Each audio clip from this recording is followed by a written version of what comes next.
Vamos falar agora sobre os pecados pessoais. O prazer sem limites pode acabar com você. Vigiem e orem para que não caiam em tentação. O espírito está pronto, mas a carne é fraca. O vigie vem primeiro, ou seja, você tem que ter discernimento para perceber. E orem, porque não adianta você saber qual é o problema e não ter poder espiritual. Então, vigie, que é o seguinte: você tem que estar ligado onde está o inimigo, onde ele quer bater, onde ele está atacando. E ore, porque é o seguinte: você pode saber de toda a estratégia do inimigo e não ter poder para enfrentá-lo, certo? Para que não caia em tentação, porque a tentação é certa. O cair é que depende. Agora a tentação é certa. Todo dia o pecado vem e me chama. O espírito está pronto. Você quer agradar a Deus, você quer viver para Deus, você ama a Deus, mas a carne é fraca. É aquele caso, você está ali, eu quero viver para o Senhor, mas a carne quer aquele pecadinho, né? E então, quem conhece as Escrituras, ouve sermões e canta louvores quando toma uma decisão insensata de modo sabido, que vai prejudicar a sua própria vida, da sua família, da sua igreja e das pessoas que ainda não se converteram, pratica o que poderia ser chamado por mim de burrice espiritual. Claro, não acredito que um cristão autêntico faça isso simplesmente por mero prazer. Eu quero fazer isso daqui. Não, provavelmente o faz por falta de forças, mas ainda assim, por falta de força ou por sem vergonhice, acaba sendo uma estupidez. Por quê? Porque tal pessoa sabe que está fazendo isso contra si mesma. Um exemplo aí. É como, por exemplo, vamos lá, digamos, aquela menina, vou pegar uma questão de pecado sexual, aquela menina que está transando com o namoradinho, ela sabe que ela não deveria fazer isso como serva do Senhor.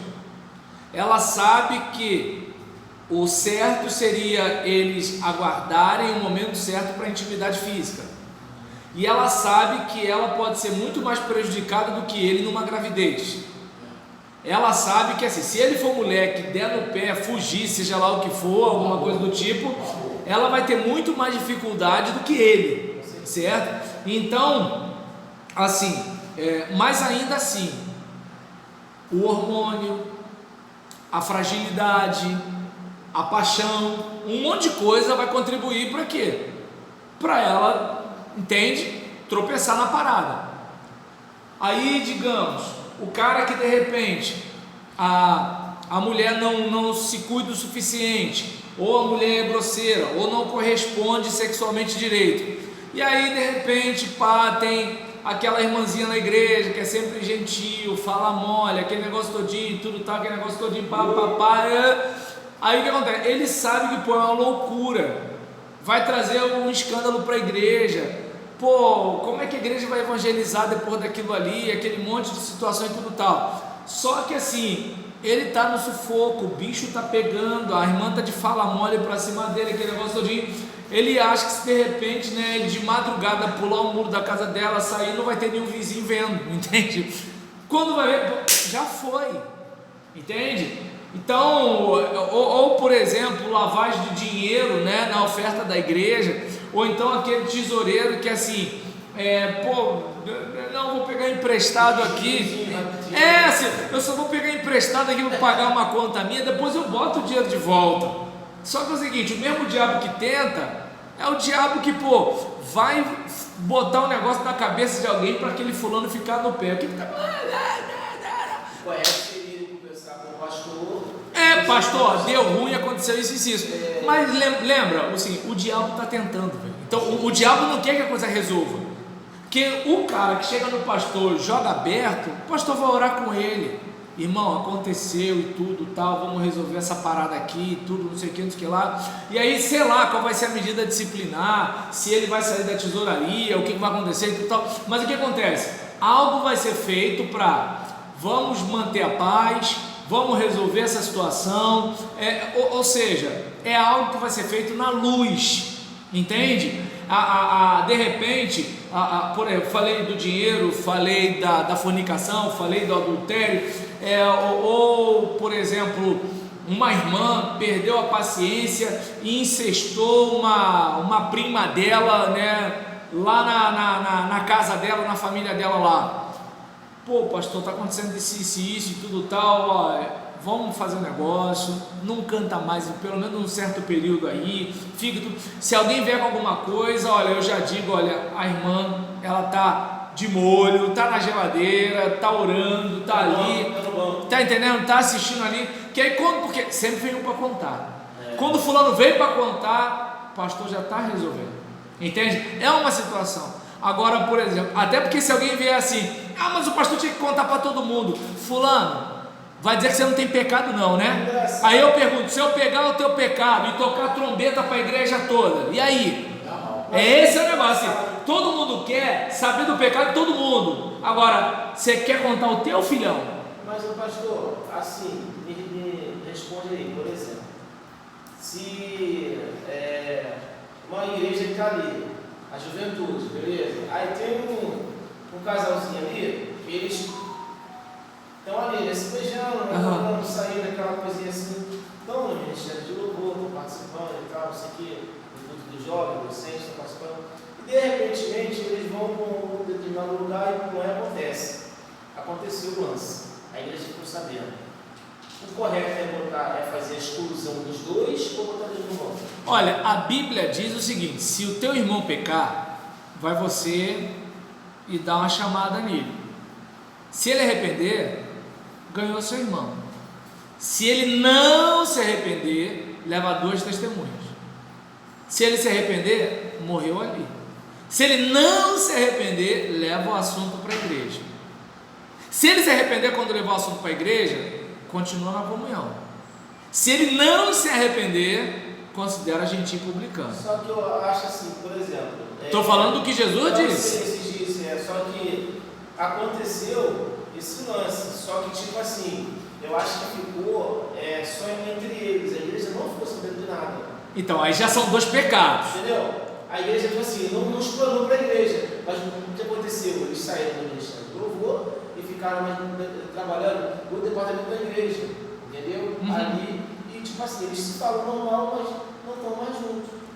Ou seja, houve uma. Não, então, mas eu não sei se dá para perceber que é o seguinte: entendeu? Quando a própria pessoa se disciplina, não é disciplina, entende? A questão é a seguinte: a gente procurou o pastor, a gente recebeu orientação pastoral.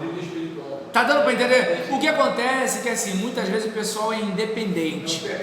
Entende? Aquele negócio, o cara, não vou dizer que é o caso aí, estou falando, vou pegar um negócio fictício. O cara tá catando a garota direto, tá arrepiando a menina, tá sacudindo a menina. Aí o que acontece? A gente é homem, sabe como é que é o negócio? Se a menina se contenta com migalha de pão, você não vai dar um prato feito para ela. Homem é assim, entendeu? Aí o que acontece? Apareceu uma outra que é o seguinte: eu mereço coisa melhor. O que o cara faz? Ele bagunçou aquela, mas ele fica um cachorrinho com essa aqui que impôs respeito. Aí aquela que se permitiu a tudo vai ficar arrasada, se bobear sai até da igreja. Por quê? Porque ela foi para o esculacho, mas a outra está casadinha de velho grinalda. Mas por quê? Não quis ser pastoreado. Deu para entender? Ou seja, o pessoal está sacudindo a roseira e o pastor está de pastel lá. Aí, velho, o que pode acontecer? Entende? É como, por exemplo, um líder está todo errado, mas ele, por exemplo, não aceita ser, né, orientado pelo pastor. Quando a coisa estoura, pô, já era. Por quê? O pastor não pode dizer que está tratando. A pessoa estava no rolo, entende? Alguém que viu, flagrou e contou. Não é a pessoa que está o seguinte: pastor, errei. Então essa é a situação. Agora, de acordo com a Bíblia, o irmão pecou, tem um processo de arrependimento e tratamento. Ele pode até não estar no cargo, sair dali, aquele negócio todinho, mas assim, desligar, entende? A Bíblia diz que assim, é para considerar gentil e publicano o cara que não se arrepende. Só que geralmente a igreja faz o quê? Fernando saiu da comunhão da igreja, está andando para lá e para cá, foi no Rock in Rio, não sei o quê, ninguém exclui o Fernando. Não pode botar irmão para fora. O Marco está na membresia da igreja, mas aí o Marco foi e pisou no tomate. Aí a gente exclui o Marco porque pisou no tomate. O Fernando a gente não viu pisar no tomate. Agora, pô, o cara tá lá, Rock in Rio, Império Serrano, cordão do Bola Preta. Tu pensa que tá fazendo o quê? Brincando de bafo? Claro que não. Mas o que a igreja faz? Ele que está aqui na comunhão, a gente passa cerol. E ele, a gente tem que ir atrás da 100ª ovelha. Eram 100 ovelhas. Eu não sei porquê. Tradicionalmente é assim, mas agora, biblicamente, eu já dei minha resposta. Então, assim, só acha que tem igreja que não faz exclusão, ela bota, tipo assim, sei lá. Não, eu não sei, assim, como a igreja, olha só, como a igreja tem que fazer, eu não sei, entende? Isso, então, exatamente, olha só, como a igreja tem que fazer, eu não sei. Eu sei que, assim, Jesus deu essa orientação, certo? E por exemplo, o desligamento, a exclusão é para a pessoa que está obstinada em ficar no erro. Errou, pô, na igreja todo mundo erra. Agora a pessoa ela quer viver como se ela não pertencesse a uma igreja, quer viver como um filho sem pai.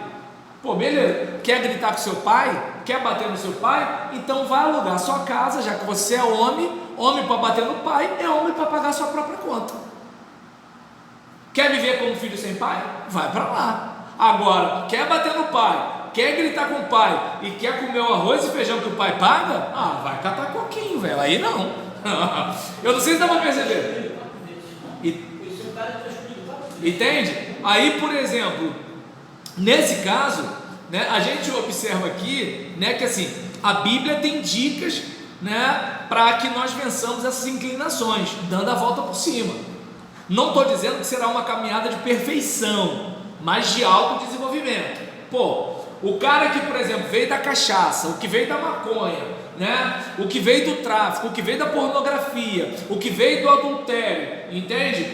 Por exemplo, aquela menina que, pô, vivia na sensualidade, né? A vida dela era atrair olhares masculinos, entende? Parecia assim, aquela fêmea em busca de macho para acasalamento. Essa menina se converte, vai ser uma luta, por quê? Ela vai ter que, botar agora aquelas roupas bonitinhas, direitinho, quando assim, mas ninguém vai olhar, velho. Entende como é que é o negócio? Então é o seguinte, cada um que vem para a igreja vem com uma luta para travar. O problema é que está todo mundo tomando conta da vida dos outros. Se cada um tivesse tomando conta da própria luta, venceria mais, entende? Então, talvez nós até tropecemos em algumas dessas práticas ou atitudes. Entretanto, não vamos nos conformar e nem vamos nos acomodar. A cada tombo, vamos nos levantar, limpar o joelho e retomar a jornada. Essa é a proposta. Nós falamos anteriormente sobre pecados sexuais, pecados religiosos e pecados sociais. Agora falaremos de pecados pessoais. Este último grupo de pecados da lista do apóstolo, em Gálatas 5, versículo 19 a 21, descreve pecados relacionados ao descontrole pessoal e à falta de disciplina ou de cuidado com a própria saúde física. Os dois elementos deste grupo são os pecados de bebedices e glutonaria. Abre aspas. Esses dois últimos pecados têm a ver com a intemperança ou o abuso e a falta de domínio próprio na área da comida e bebida. Aí todo mundo só pensa em bebida, né? Crente não bebe nem fuma, mas come. E então, nos dias de Paulo, tais práticas eram comuns, tanto entre gregos quanto entre romanos em suas diversões. Além de fazer parte do cotidiano greco-romano, estas práticas pecaminosas eram validadas pelas várias formas de culto pagão. Em sua busca insaciável pelo prazer, os pagãos do mundo helênico se entregavam aos desejos mais básicos por meio das bebedeiras e das orgias em noites plenas de sexo, bebida e comida, sem nenhuma moderação, mergulhados em devassidão. Vale ressaltar que viver nessas práticas pode significar, para quem as pratica, uma ilusão de superioridade a quem não tem condições de viver da mesma forma, revelando um afastamento de Deus e desprezo às pessoas. Lembra da parábola do rico e do Lázaro? O cara lá no seu banquete, cheio de comida, fazendo e acontecendo, como se assim, eu sou melhor que aquele miserável que está lá, entende? E então, sem hipocrisia, nem falso moralismo, a sugestão desse modesto texto é que tanto eu quanto você possamos estar atentos a esses dois elementos no cuidado da nossa própria vida. Geralmente os cristãos evangélicos se preocupam em evitar bebidas alcoólicas e drogas ilícitas. Ninguém para pensar, peraí, eu estou viciado em Rivotril? Ninguém para pensar nisso, certo? Ou então, eu estou me enchendo de X-tudo com X, eu estou me enchendo, né, de angu à baiana, o meu feijão com farinha, aquela feijoada, né, que assim, eu como com olho, a barriga já está cheia, mas o olho está desse jeito, entende? De tandera, entende? Ah, não é cachaça? Ó, já que não é cachaça, deu para entender? Aquele culto de ação de graça na casa da irmã fulana, e vapo, vapo, vapo, vapo. Rapaz, entende? Se for Coca-Cola, então, ainda mais nessa crise, ó, né? E aí nisso, a gente se preocupa mais com bebida alcoólica e droga ilícita, né? Mais por moralidade do que por causa de saúde. Talvez por causa disso precisemos vigiar bastante a respeito dessas duas obras da carne que estão relacionadas ao abuso de substâncias. Bebedices e glutonarias são palavras que se referem ao vício em substâncias e comportamentos que criam prazer.